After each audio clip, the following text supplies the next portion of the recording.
नियंत्रित होकर पुल से नीचे गिरी यूपी रोडवेज की बस। यात्रियों में मची अफरा तफरी। घटना के वक्त कुल 25 यात्री थे सवार। 5 यात्रियों को आई गंभीर चोटें, कई यात्री घायल।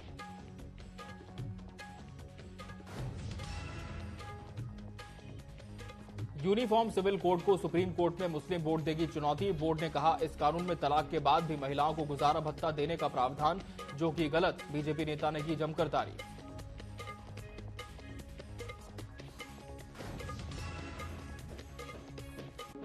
दिल्ली में केदारनाथ मंदिर निर्माण को लेकर केदारपुरी में विरोध जारी। तीर्थ पुरोहितों ने कहा, दिल्ली में केदारनाथ मंदिर का निर्माण धार्मिक परंपरा के विपरीत, सरकार उनका अपमान न करे।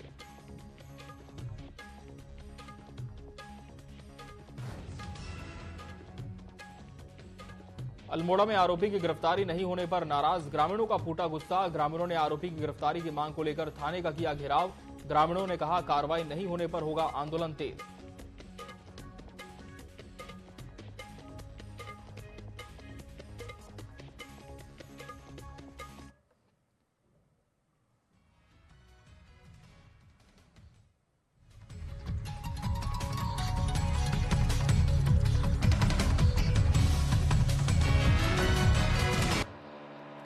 नमस्कार, बहुत स्वागत है आपका न्यूज अपडेट में। मैं हूं आपके साथ अमित शर्मा।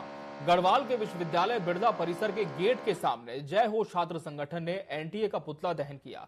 इस दौरान छात्रों ने एनटीए पर आरोप लगाते हुए नीट और क्यूएट जैसी परीक्षाएं आयोजित करवाने से वंचित रखने की मांग की। वहीं छात्रों ने नीट और यूजी का 19 जुलाई को होने वाली परीक्षा का विरोध किया। छात्र संघ अध्यक्ष ने कहा कि एनटीए पहाड़ के गरीब छात्रों के भविष्य के साथ खिलवाड़ कर रहा है।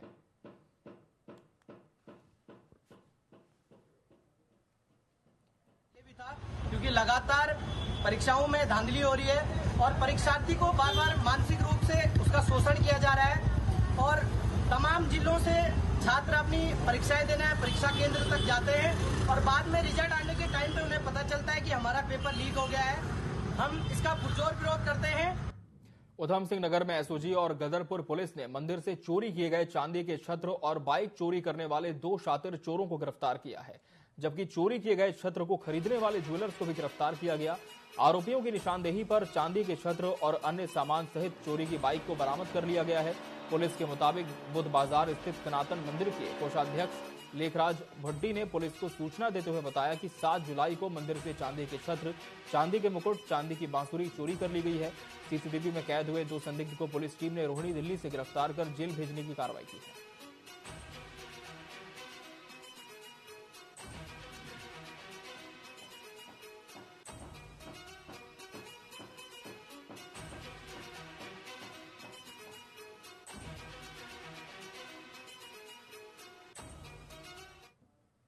दिन के 7वें दिन मिल रही है, तो क्या कहते हैं, इसमें सभी पुलिस डिपार्टमेंट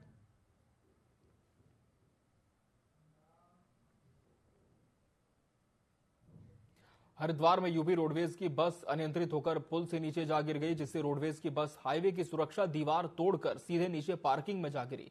यात्रियों ने बड़ी मुश्किल से बस से निकलकर अपनी जान बचाई। हादसे में 5 लोग घायल हो गए, जिनका अस्पताल में इलाज जारी है। एक की हालत गंभीर बताई जा रही है।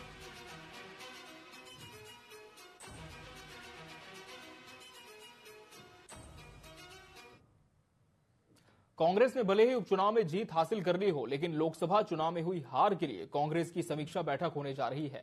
इसकी जानकारी देते हुए प्रदेश महामंत्री नवीन जोशी ने बताया कि लोकसभा चुनाव की समीक्षा के लिए हमारे केंद्र से हमारे वरिष्ठ नेता पीएल पुनिया हमारे बीच में आ रहे हैं और वो हार के कारणों की समीक्षा करेंगे। साथ ही विधायक, पूर्व विधायक, एआईसीसी, पीसीसी जिला अध्यक्ष और जो फ्रंटल संगठनों के अध्यक्षों से मुलाकात कर हार के कारणों के बारे में जानकारी लेंगे।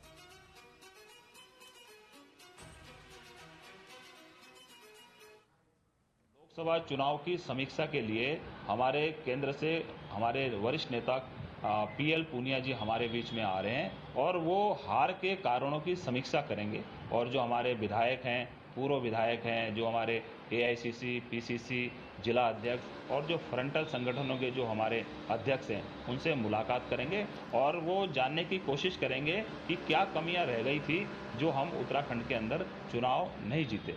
लोकसभा उत्तराखंड से पारित यूनिफॉर्म सिविल कोड को all India Muslim personal law board अब सुप्रीम कोर्ट में चुनौती देने जा रहा है, जिसको लेकर तैयारियां पूरी हो चुकी हैं।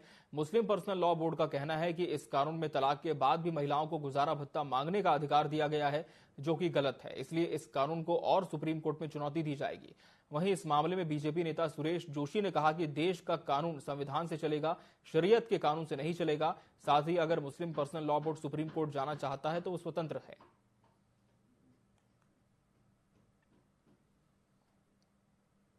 यूसीसी को लेकर के जो चर्चाएं हो रही हैं, क्योंकि हमारे संकल्प पत्र में यूसीसी का विषय था कि अगर सरकार बनेगी तो हम सबसे पहले जो बिल पारित करेंगे यूसीसी का करेंगे। तो जनता ने मैंडेट दिया, यूसीसी लागू हुआ। तो हम माननीय मुख्यमंत्री जी को बहुत बहुत बधाई देते हैं कि उन्होंने यूसीसी के सारे प्रावधानों में जो भी जहां पर कमियां थी, जो विषय पूर्ण कर लिया, आप उसको इम्प्लीमेंट करने जा रहे हैं। आज उन्होंने बोला भी है कि हम 9 नवंबर से पहले यूसीसी लागू करेंगे।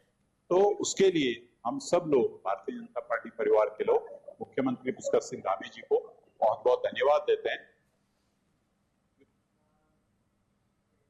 मौसम विभाग ने एक बार फिर से पूरे प्रदेश भर में भारी बारिश का अलर्ट जारी किया है, जिसके मुताबिक 15 और 16 जुलाई को प्रदेश के अधिकांश हिस्सों में भारी बारिश देखने को मिल सकती है। इस दौरान कुमाऊं के अधिकांश जिलों में भारी बारिश का अलर्ट मौसम विभाग ने जारी किया। मैदानी इलाकों में भी भारी बारिश देखने को मिल सकती है।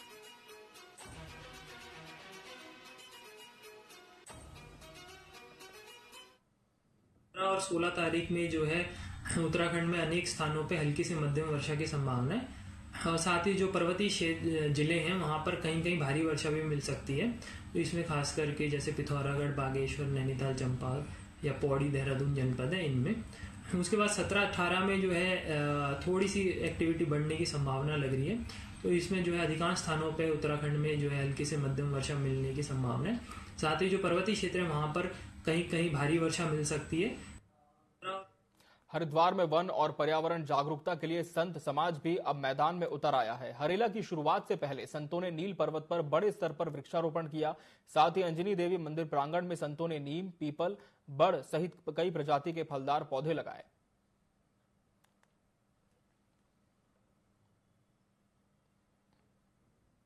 देखिए, हमारे यहाँ विकास वर्तमान में विनाश का कारण बन रहा है और इसका कारण आप भौगोलिक परिवर्तन में, जलवायु परिवर्तन में देखने को आपको मिल ही रहा है। उसका एक ही उपाय है कि अगर हम अब भी सचेत हो गए, अब भी चेत गए। आज हम जो है इस नील पर्वत पर माता अंजनी देवी मंदिर के परिसर में पौधारोपण का कार्य करने जा रहे हैं। आज शुरुआत कर दी हमने और ये चलता रहेगा निरंतर। और आज संतों द्वारा, मंदिर समिति द्वारा, वन विभाग द्वारा संयुक्त रूप से वृक्षारोपण का कार्यक्रम रखा गया। देहरादून में प्रदेश भाजपा कार्य समिति की बैठक की गई, जिसमें हार और जीत पर मंथन हुआ। 2 विधानसभाओं के उपचुनाव में मिली हार को लेकर लोकसभा सांसद ने कहा कि कांग्रेस अभी कहीं भी धरातल पर नहीं है और एनडीए की सरकार पिछले 3 बार से लगातार सत्ता में है। जनता ने उनको जिताकर भेजा है।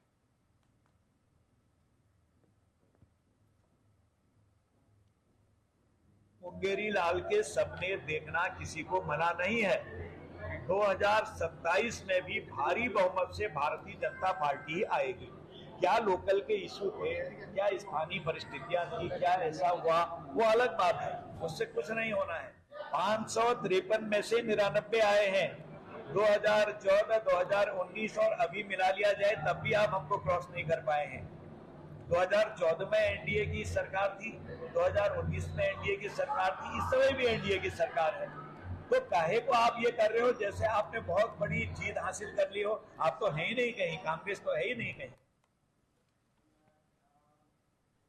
दिल्ली में केदारनाथ मंदिर की प्रतिकृति बनाए जाने को लेकर लगातार विरोध किया जा रहा है। केदारनाथ धाम में तीर्थ पुरोहितों ने विरोध के रूप में दूसरे दिन भी धरना प्रदर्शन कर नारेबाजी की। तीर्थ पुरोहितों का कहना है कि दिल्ली में केदारनाथ मंदिर का निर्माण धार्मिक परंपरा के विपरीत है। सनातन परंपराओं के खिलाफ इसका निर्माण किया जा रहा है।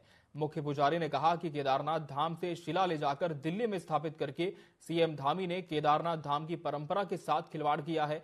वहीं सीएम धामी ने केदारनाथ मंदिर दिल्ली में बनाए जाने को लेकर अपना बयान जारी करते हुए कहा कि बाबा केदार की आस्था से कोई खिलवाड़ नहीं है, दिल्ली में महज एक प्रतीकात्मक स्वरूप होगा।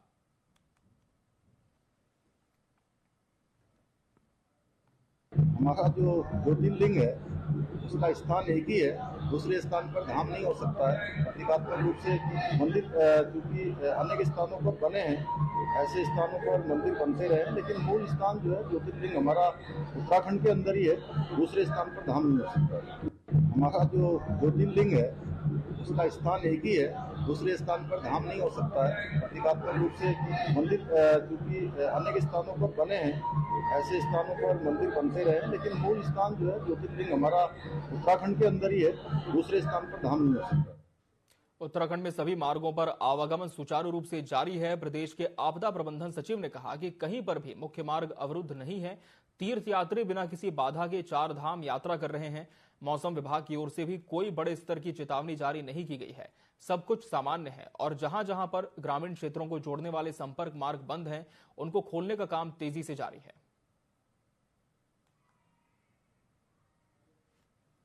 हमारे राज्य में राष्ट्रीय राजमार्ग सारे के सारे खुले हुए हैं, राज्य मार्ग सारे के सारे खुले हुए हैं, जनपद को जोड़ने वाले अधिकांश रास्ते खुले हुए हैं। जहां रास्ता बंद है उसमें हम डाइवर्जन करते हुए लोगों को निकाल रहे हैं। अधिकांश रास्ते खुल गए हैं और लगभग ग्रामीण जो सड़कें हैं वही बंद हैं इक्का दुक्का। उसको खोलने के लिए भी डिटेल में आदेश मेरे द्वारा जनपदवार सभी को सूचित कर दिया गया है, सभी जिलाधिकारियों को, और उम्मीद हम करते हैं कि जल्दी से रास्ता खुल जाएगा। हमारे उत्तराखंड के 4 धामों में एक बद्रीनाथ धाम है, जहां के दैनिक कार्यों का दायित्व नए प्रभारी रावल अमरनाथ नंबूदरी निभा रहे हैं। बद्रीपुरी में मौसम खुशनुमा होने से तीर्थ यात्रियों की संख्या भी बढ़ने लगी है। 14 जुलाई को बद्रीनाथ धाम में 1500 श्रद्धालु पहुंचे हैं। कपाट खुलने से लेकर अब तक बद्रीपुरी में करीब 8,60,000 तीर्थयात्रियों ने दर्शन का पुण्य लाभ अर्जित कर लिया है।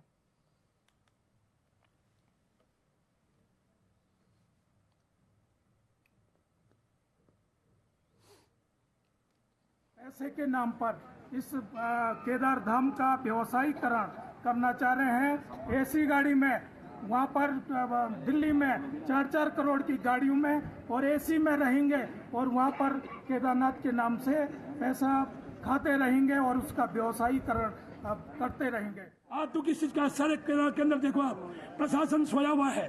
नदी किनारे जहाँ हम लोग आचमन करते हैं, जहाँ का जल भगवान शंकर को चढ़ाते हैं, आज वहाँ सेप्टिंग बनने जा रहे हैं। हम सरकार से पूछा ये जिम्मेदारी किसकी है, और हम आपसे सरकार से प्रार्थना करते हैं तुरंत वो अपने शब्दों को वापस ले और सारे टैंकों को सेप्टिंग टैंक को तोड़ दे और केरला के अंदर इस प्रकार का कोई कुकृत्य न करे जिससे यहाँ की व्यवस्था, यहाँ की मर्यादा खत्म हो। रुड़की की बात करेंगे, जहां के मंगलौर विधानसभा में रात कांग्रेस कार्यकर्ताओं के निकाले गए जुलूस के दौरान हुई पत्थरबाजी को लेकर बसपा नेता का बयान सामने आया है, जिसमें उन्होंने कहा कि मंगलौर एक हिंदू मुस्लिम एकता का प्रतीक है, पर कुछ शरारती तत्वों ने इस माहौल को खराब करने की कोशिश की है, जो बिल्कुल गलत है और इस माहौल को खराब नहीं होने दिया जाएगा। बसपा नेता ने पुलिस प्रशासन से दोषियों के खिलाफ कार्रवाई की मांग की है।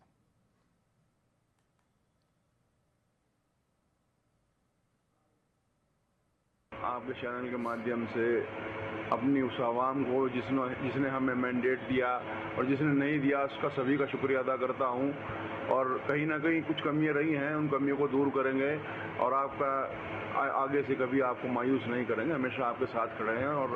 और ये जो मामला कल जो है हमारे संज्ञान में आया, ये बहुत ही गंभीर मामला है, बहुत दुर्भाग्यपूर्ण बात है।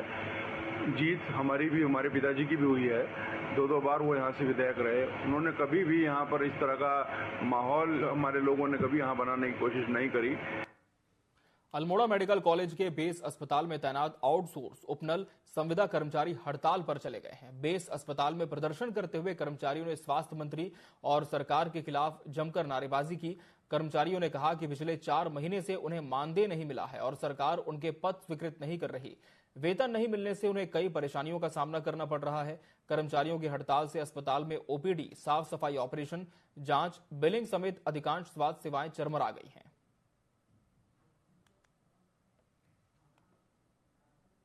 तो यहाँ क्या बता रहे हैं? अब यहाँ तो पर्चा ही नहीं काट रहे हैं, क्या बताते हैं? आपकी बात भी क्या कह रहे हैं आप सर?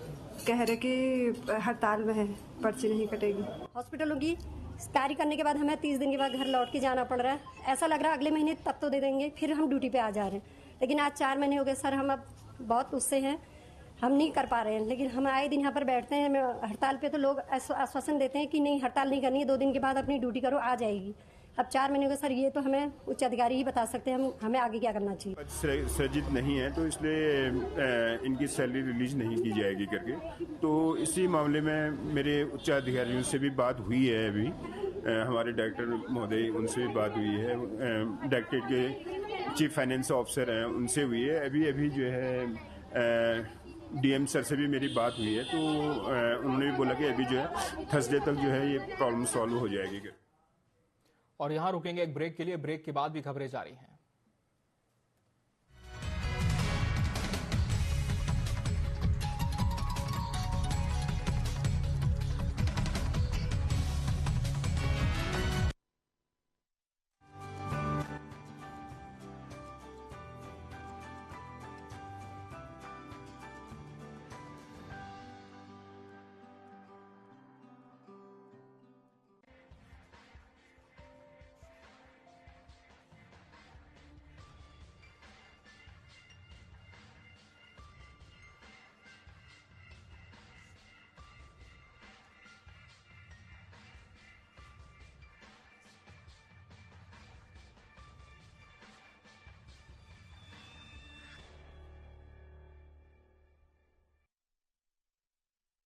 चाहे हो लोगों के अनेकों रूप, चाहे हो लोगों के अतरंगी तस्वीरें, या कुछ ऐसा जिसे देखकर चौंक जाएंगे आप, या हो जाएंगे हंसी से लोटपोट, आपको दिखाएंगे ये सब सिर्फ यहाँ।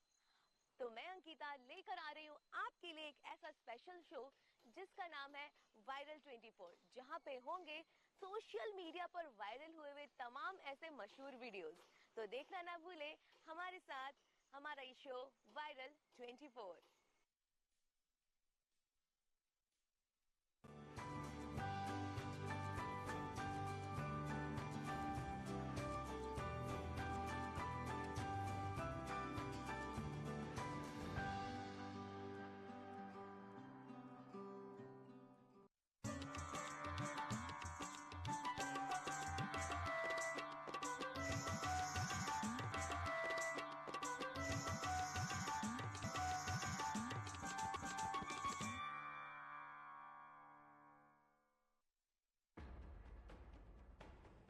देश के धुरंधरों से बेबाक बातचीत, आपके सवालों का हम मांगेंगे जवाब।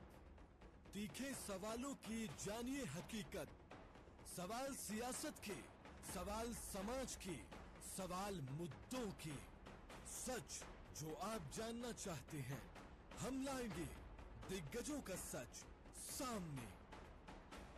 बिना पर्दा, बेझिझक, बेबाक, सवालों का तूफान, जवाबों का सैलाब।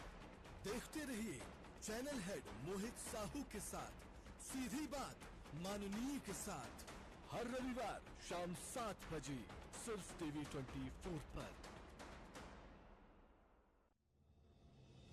वो शाम पुरानी ढल चुकी, अब नए सूरज से दरकार है। चाहिए एक तलबगार सच का, अरसे से सुना पड़ा बाजार है। कहीं रुदन है, कहीं घुटन है, हर कदम है संग्राम यहाँ। जो इन तूफानों में ठहर सके वही विश्वास का हकदार है। देखते रहिए टीवी 24 मोहित साहू के साथ।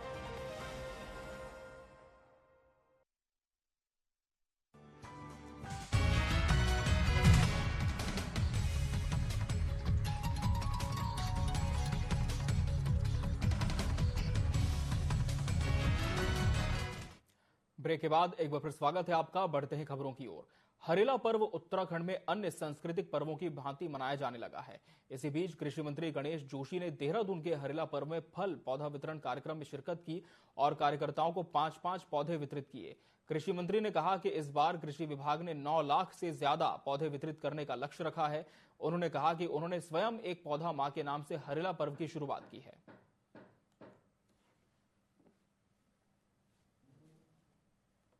उत्तराखंड सरकार और हमारे कृषि मंत्री जी की ओर से जो ये पौधे डिस्ट्रीब्यूशन का कार्यक्रम आयोजित किया गया, इसकी थीम ही यही थी कि पौधे लगाना केवल हमारा काम या लक्ष्य नहीं, अगले 1 साल तक इन पौधों का संरक्षण कैसे हो ताकि अगले हरेला जब हम मनाएं तो हम गिन सकें कि पिछली बार जो हमने पेड़ लगाए थे वो आज कहाँ है। देखिए, हरिया पर्व की पूर्व बेला पर हमारे वागदरा आज फलदार वृक्षों का वितरण यहाँ पर किया गया और मैंने लोगों से अनुरोध किया है कि मोदी जी ने एक नारा दिया है, एक वृक्ष अपनी मां के नाम, क्योंकि लमगड़ा में नाबालिग से बलात्कार की रिपोर्ट दर्ज होने के 24 दिन बाद भी आरोपी की गिरफ्तारी नहीं होने पर नाराज ग्रामीणों का गुस्सा फूटा। नाराज ग्रामीणों ने आरोपी की गिरफ्तारी की मांग को लेकर लमगड़ा थाने का घेराव किया और जमकर प्रदर्शन किया। पुलिस की कार्यप्रणाली पर सवाल उठाते हुए कहा कि 24 दिन पहले जैती क्षेत्र में नाबालिग के साथ दुष्कर्म की घटना सामने आई थी। पीड़ित की ओर से पुलिस में तहरीर दी गई, इसके बाद भी आरोपी पकड़ से बाहर है।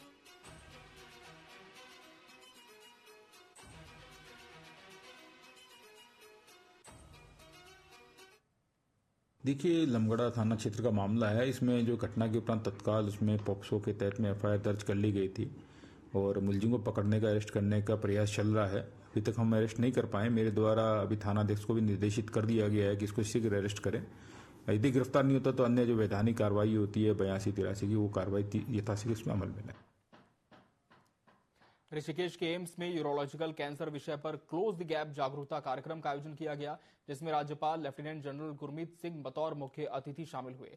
उन्होंने कहा कि यूरोलॉजिकल कैंसर आधुनिक चिकित्सा पद्धति के लिए एक बड़ी चुनौती पैदा कर रहा है। जन जागरूकता की कमी और समय पर उपचार न कराना इसकी सबसे बड़ी समस्या है। साथ ही उन्होंने यूरोलॉजिकल कैंसर पर लिखी पुस्तक आशा और उपचार का विमोचन भी किया। हम किस प्रकार से अपने समाज को जागरूकता करें। सबसे पहले मैं एम्स ऋषिकेश के यूरोलॉजी डिपार्टमेंट को मुबारकबाद देना चाहता हूं कि उन्होंने इस विषय को इस लेवल तक लेके आए और उन्होंने 500 पेशेंट्स को ठीक करने का एक रिकॉर्ड बनाया है। और बहुत टचिंग है कि उसमें से 200 से भी ज़्यादा ऐसे पेशेंट हैं जिनका यूरोलॉजी कैंसर ठीक हुआ और आज उन्होंने इस इवेंट के अंदर में पार्टिसिपेट किया। उन्होंने अपने खुद जो इस एक चैलेंज के साथ में लड़े उसकी कहानी बताई और मुझे बहुत खुशी हुई कि उन्होंने अपने हृदय से, अपनी आत्मा से एम्स ऋषिकेश को, डॉक्टर्स को, नर्सिंग को, जितने भी हमारे हेल्थ वॉरियर हैं, उनको तहे दिल से धन्यवाद दिया। टिहरी के डोबरा चांठी पुल से महिला की आत्महत्या का मामला सामने आया है, जिसकी सूचना मिलते ही पुलिस और एसडीआरएफ की टीम मौके पर पहुंची और महिला के शव को कब्जे में लेकर पोस्टमार्टम के लिए भेज दिया। फिलहाल महिला की पहचान नहीं हो पाई है। पुलिस सोशल मीडिया के जरिए शिनाख्त में जुटी है।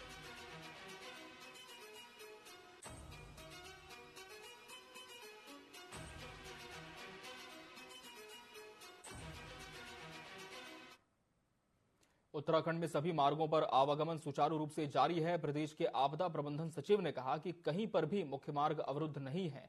तीर्थयात्री बिना किसी बाधा के 4 धाम यात्रा कर रहे हैं। मौसम विभाग की ओर से भी कोई बड़े स्तर की चेतावनी जारी नहीं की गई है। सब कुछ सामान्य है और जहां जहां पर ग्रामीण क्षेत्रों को जोड़ने वाले संपर्क मार्ग बंद हैं, उनको खोलने का काम तेजी से जारी है। वहीं मौसम विभाग ने एक बार फिर से पूरे प्रदेश भर में भारी बारिश का अलर्ट जारी किया है, जिसके मुताबिक 15 और 16 जुलाई को प्रदेश के अधिकांश हिस्सों में भारी बारिश देखने को मिल सकती है। इस दौरान कुमाऊं के अधिकांश जिलों में भारी बारिश का अलर्ट मौसम विभाग ने जारी किया है। मैदानी इलाकों में भी बारिश देखने को मिल सकती है। और न्यूज अपडेट में फिलहाल इतना ही। मुझे और मेरी पूरी टीम को दीजिए इजाजत। नमस्कार।